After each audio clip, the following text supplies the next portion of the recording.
Today on Can Haz Armory, my brand new, freshly made test box. Hang on.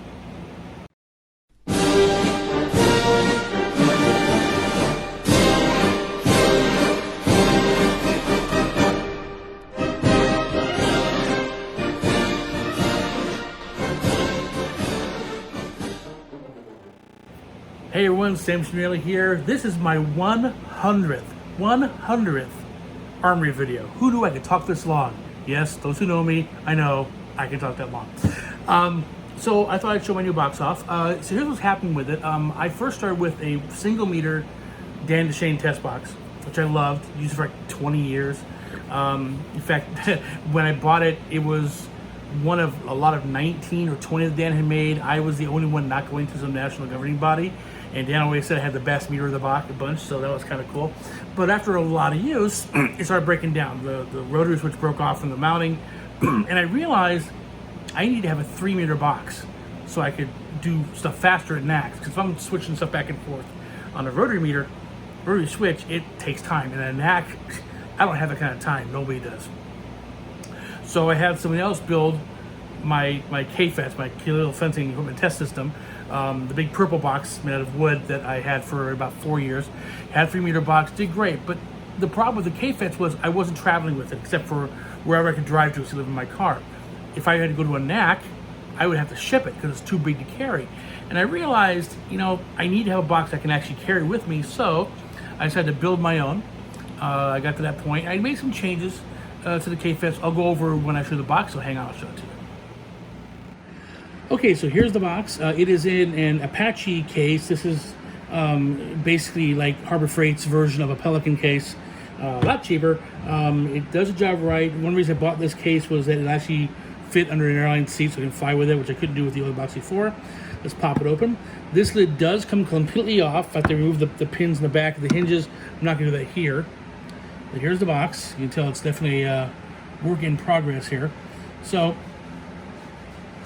I have the 3 meters here, and this is kind of an old trick of armorers to use an existing multimeter to act as the meter, as opposed to using a panel meter. So I don't have to worry about messing with all the electronics.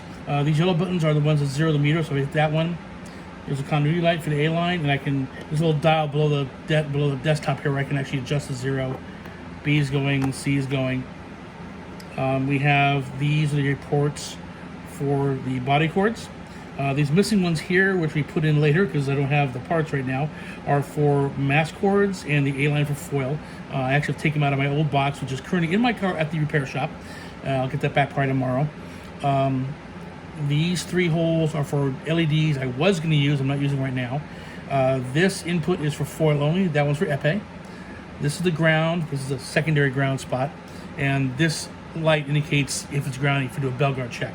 So let's take a test cord, is a body cord, and I'm going to plug in one side. Where's the other side? Over here. Plug that in for epee. There are my 3 lights all lit up, and we'll go back and forth. If it's bad, the meter will be a little jiggle. If I'm going to do a foil cord, same thing here. This is the recess for this. Here is the recess for the retaining clip. And there we are there. Again, if I had an A-line in here, if there's a body cord, I clip the A-line to that little post there. For this iteration, does not have a bayonet socket. That will go here. On the next iteration, I have an adapter I'll use for repairs at Nationals. To do a foil check, I'm going to plug it in here. And I got a foil. I'm going to pull aside. You can't see it off camera. Oop, there's the foil. And I'm going to plug it in. Actually, see a little bit here. And you'll watch the B and C lights light up. Or B right here. So if I push down the tip, works properly, let go. Once it's at the ground, I'm going to touch it to here. And that lets you know. You see the light here. Let's see the light. Yeah, you see the light. And the buzzer, which is underneath the panel here, tells you that it's grounding properly. For epee, I would plug into this port.